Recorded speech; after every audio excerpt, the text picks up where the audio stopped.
रोज की तरह आज की सुबह भी सास की गाली और तानों से ही शुरू हुई। राधिका रोज रोज के झगड़े से तंग आ चुकी थी, परंतु वह और कर भी क्या सकती थी। उसे तो सुनना ही था, सो वह चुपचाप सास ससुर और पड़ोसियों के तानों को सुनती रहती थी और रोती रहती थी। राधिका की शादी राजेश के साथ 7 साल पहले हुई थी।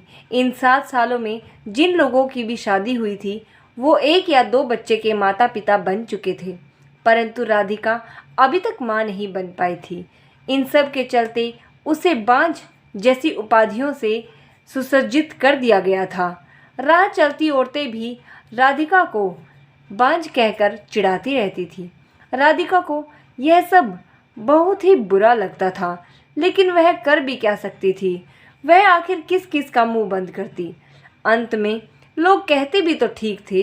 राधिका सोचती, मैं क्या करूं, अपना इलाज तो करा रही हूं। डॉक्टर ने लगातार इलाज कराने को कहा है, जो मैं कर रही हूं, लेकिन जो मेरे हाथ में नहीं है उसे मैं कैसे कर सकती हूँ। एक दिन पड़ोस का एक बच्चा खेलते खेलते राधिका के घर पर आ गया। बच्चे को देखकर राधिका ने उसे तुरंत अपनी गोद में बिठाकर दुलार करना शुरू कर दिया। वो उसे प्यार से चूमने लगी।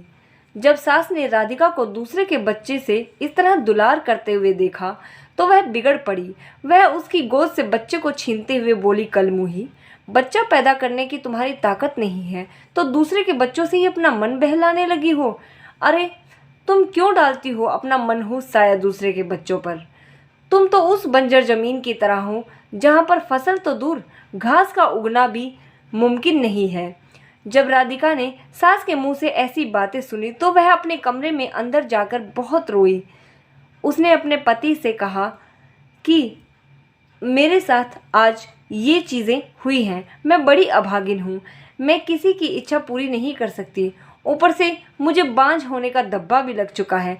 राधिका की बातें सुनकर उसके पति ने कहा, तुम माँ की बातों का बुरा मत माना करो, उन्हें ऐसा नहीं कहना चाहिए। हर माँ बाप की एक इच्छा होती है कि उनके रहते ही उनके बच्चों को औलाद मिल जाए और वो दादा दादी बन जाएं। इसमें उनकी कोई गलती नहीं है, आखिर वो भी अपने परिवार को आगे बढ़ाना चाहती हैं। तुम उनकी इच्छा पूरी नहीं कर सकी तो इसलिए माँ तुम पर गुस्सा हो जाती हैं। राधिका ने कहा, मेरी एक सहेली थी, वह भी बहुत दिनों से माँ नहीं बन पा रही थी। माँ बनने में देर होते देख वह अपना इलाज कराती है, लेकिन जब डॉक्टर ने देखा कि उसमें कोई कमी नहीं है तो डॉक्टर ने कहा कि तुम अपने पति का इलाज करवाओ। हो सकता है तुम्हारे पति में कमी हो। जब उसके पति ने इलाज करवाया तभी वह माँ बन सकी। हो सकता है उसी तरह आप में भी कोई कमी हो, इसलिए मैं चाहती हूँ कि आप भी एक बार अपना इलाज करवा लेते। राधिका की बात सुनकर उसके पति भड़क उठे।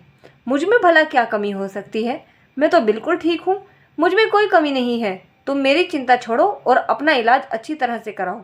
मैं मानती हूँ कि आप में कोई कमी नहीं है, परंतु फिर भी एक बार मेरी तसल्ली के खातिर बस इतना कर लो। राधिका ने सलाह देने के ख्याल से ऐसा कहा, लेकिन उसके पति ने उसकी बात को बीच में ही काट दिया। नहीं राधिका, तसल्ली वगैरह कुछ नहीं, मैंने कहा ना कि मुझ में कोई कमी नहीं है।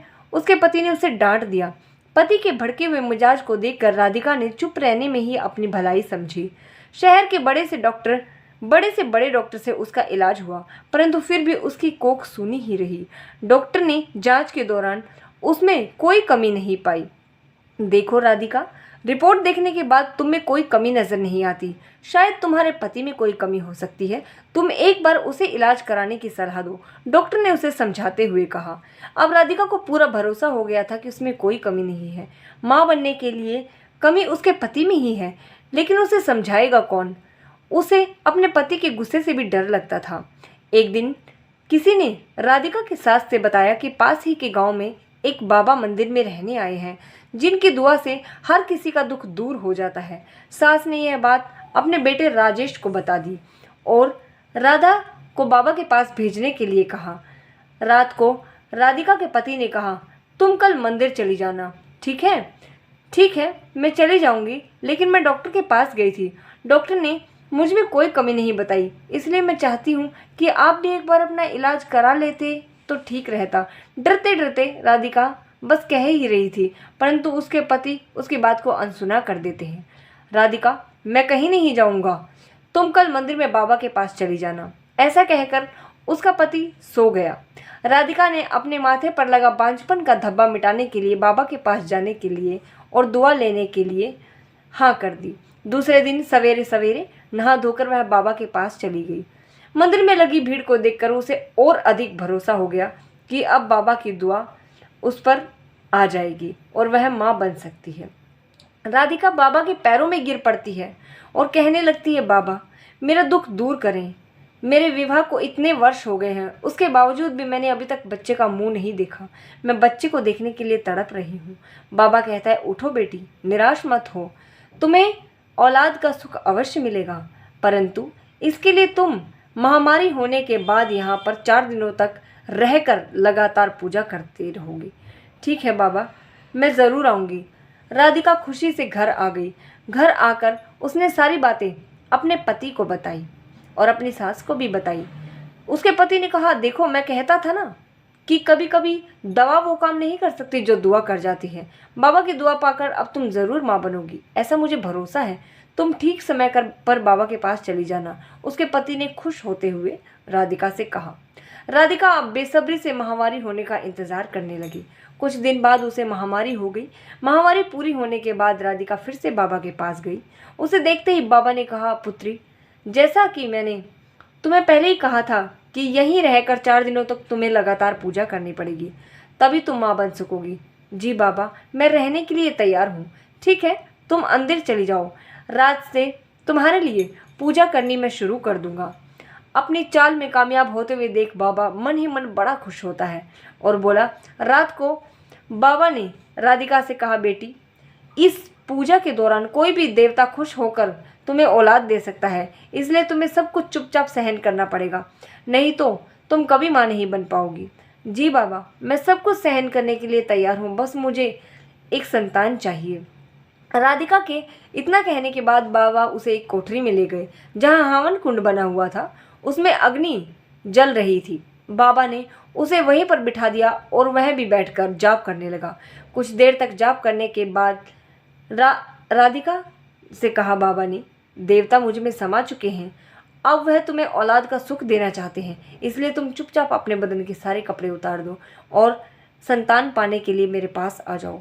वह तुम्हें दुआ देना चाहते हैं। राधिका ने यह सोचकर कि बाबा में देवता समा चुके हैं और देवता जो भी करते हैं गलत नहीं करते, इसलिए उसने अपने बदन के सारे कपड़े उतार दिए। बाबा उसके अंगों से खेलने लगा और उसे दुआ देने के नाम पर उसकी इज्जत पर डाका डाल दिया। 4 दिनों तक लगातार बाबा ने इस पूजा के बहाने राधिका से जिस्मानी संबंध बनाए। 5वें दिन बाबा ने कहा, राधा बेटी, हमारी दुआ कबूल हो गई, पूजा पूरी हुई है, अब तुम जरूर माँ बनोगी, तुम घर जा सकती हो। बाबा की दुआ लेकर वह खुशी खुशी घर लौट आई। 9 महीने बाद राधिका माँ बन गई। उसे बाबा की दुआ लग गई थी। उसके माथे से बांझपन का कलंक हमेशा के लिए मिट चुका था। घर के सारे लोग बहुत खुश थे। उसके पति को अब पूरा यकीन हो गया था कि उसमें भी बाप बनने की ताकत है, परंतु सच्चाई से वो सब लोग अनजान थे। दोस्तों, क्या से क्या हो गया, लेकिन किसी को पता भी नहीं चला। सिर्फ विश्वास को अंधविश्वास बना दिया गया। केवल और केवल इस वजह से एक स्त्री के साथ अन्याय हुआ।